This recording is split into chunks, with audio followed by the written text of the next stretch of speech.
जी, तो प्यारे बच्चों अस्सलाम वालेकुम। उम्मीद करता हूँ कि सारे बच्चे ठीक होंगे। तो बेटा जी आप लोगों के रिज़ल्ट की डेट अनाउंस हो गई है हुकूमत की तरफ से।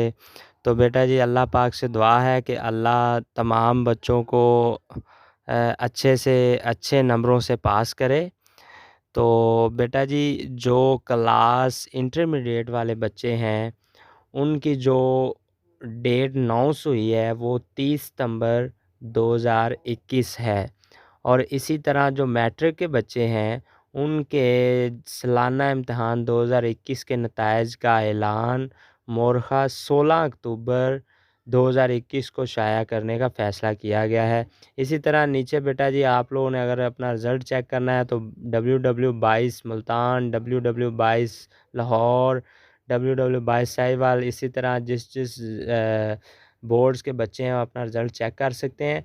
और अगर कोड के ज़रिए चेक करना है तो इस कोड पे आप अपना रोल नंबर लिख के सेंड करेंगे तो आपका रिज़ल्ट आप लोगों के सामने आ जाएगा। तो जी प्यारे बच्चों अगर आप मेरे चैनल पर न्यू हैं तो मेरे चैनल को सब्सक्राइब कर लीजिए और साथ में लगी बेल आइकन को दबा लीजिए ताकि मेरी कोई भी नई वीडियो जो मैं बनाता हूँ उसका नोटिफिकेशन आप लोगों को मिलता रहे। और अगर मेरी वीडियो आप लोगों को अच्छी लगी है तो वीडियो को बेटा जी लाइक लाज़मी कीजिएगा और दोस्तों के साथ शेयर कीजिएगा और बेटा जी दुआओं में याद रखिएगा। ओके, अल्लाह हाफ़िज़।